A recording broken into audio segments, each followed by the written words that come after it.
Well, yes, Vanessa, of course, very low-key announcements from both leaders who obviously didn't want to risk any big announcements being overshadowed by the Cup. As you saw there, Mr Rudd headed to an SES headquarters base in Lismore, where we know that those recent storms and floods have created millions of dollars worth of damage. As we just saw in that announcement, $140,000 going towards helping the town prepare for any future floods.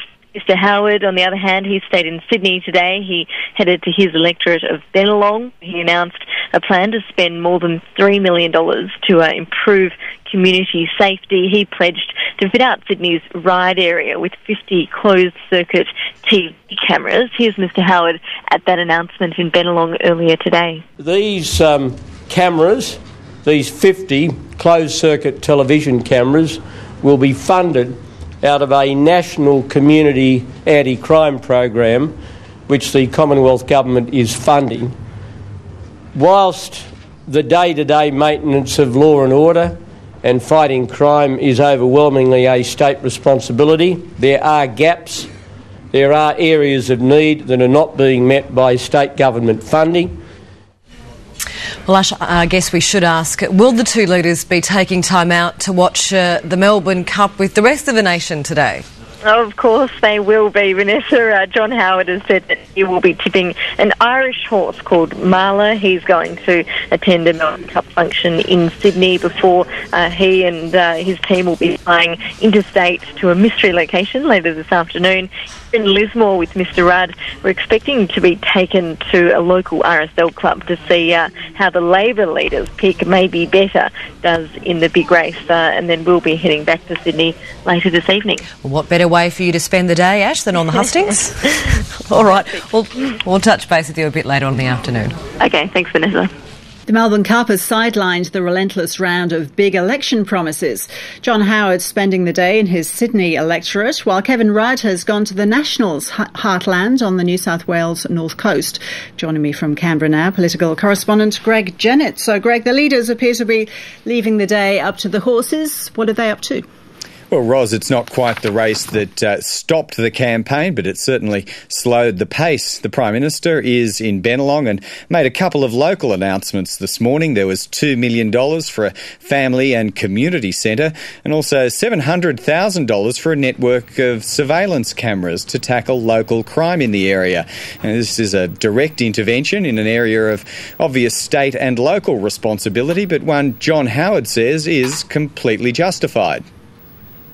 And all of you would be very conscious of just how effective the closed-circuit TV network in the City of London was in tracking down those responsible for the dreadful terrorist attack of July 2005. Nominations will give both the Prime Minister and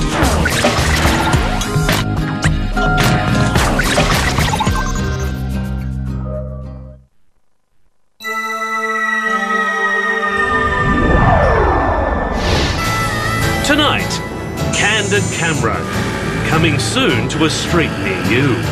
4.2 million of these cameras means the average person here is caught on TV 300 times each day. Hello and welcome to Foreign Correspondent. I'm Raphael Epstein. I'm standing outside my home in North London. Now, this city is a remarkable place, but one of the first things I noticed when I came here is the vast number of security cameras. Most people here seem to think that closed-circuit television, CCTV, is a fantastic idea. But is it? My daily ride to work has left me wondering, why is it that Britons have become the most watched nation on earth?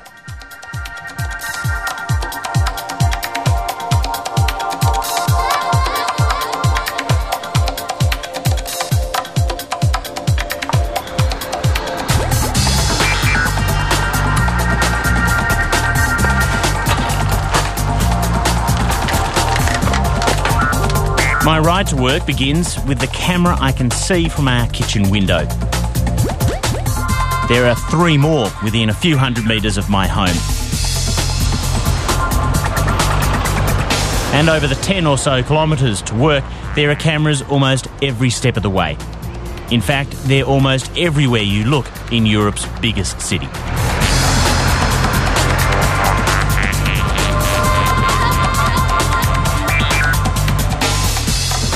they're where you'd expect them to be, and most of these cameras go unnoticed by most people most of the time. I've been riding for about 20 minutes and I think I've had my image captured maybe a dozen times, and I'm not even at work yet. Some of the newer cameras automatically compare number plates with lists of wanted and stolen vehicles. Most of the cameras are accessible in real time by police, even if many of them seem to be broken when people are desperate for evidence of a crime. And of course, there are some at the ABC's London office.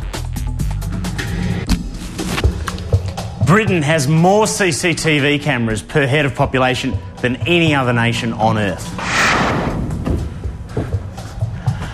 4.2 million of these cameras means the average person here is caught on TV 300 times each day. Some people say this nation is sleepwalking into becoming a surveillance state, but most people don't have any problem with it at all.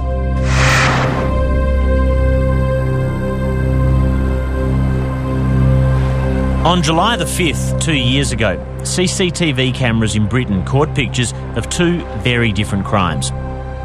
One is known worldwide. 4 men set off with backpacks to bomb London. And the investigation into the deaths of 56 people relied heavily on CCTV.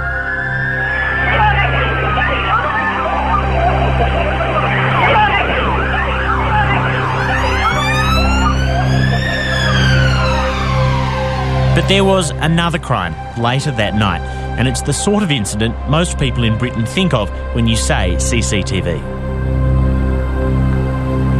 The only people that it's going to worry is somebody who's going to have something to hide. Big Brother, we're going to go on about, this is Big Brother watching us.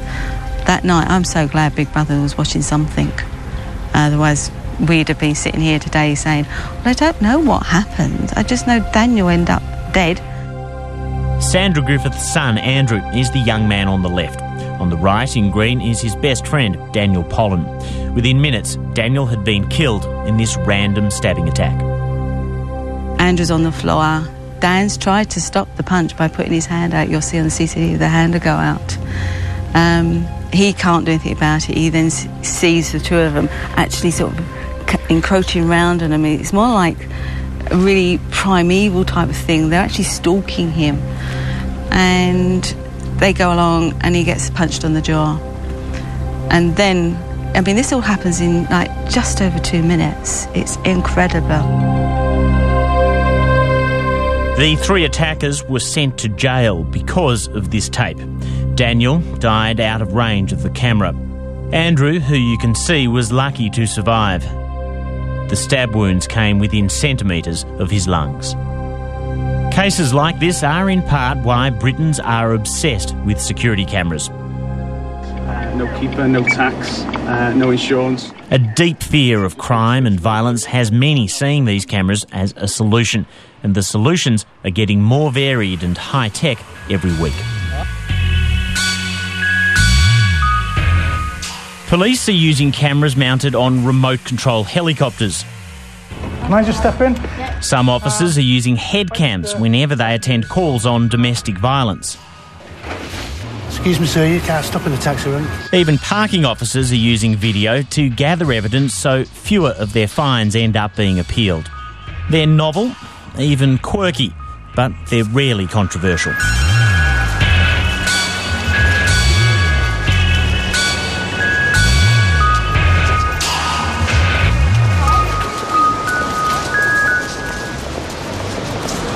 Now that there are so many cameras, the question is, do they actually change the way that people behave? Unless you're actually committing a serious crime, how much of a disincentive are they? Let's find out. And the gentleman in the black jacket who's just dropped his litter, please pick it up and put it in the bin provided. Here in Middlesbrough, in northern England, they're trying to get people to change their ways. Thank you.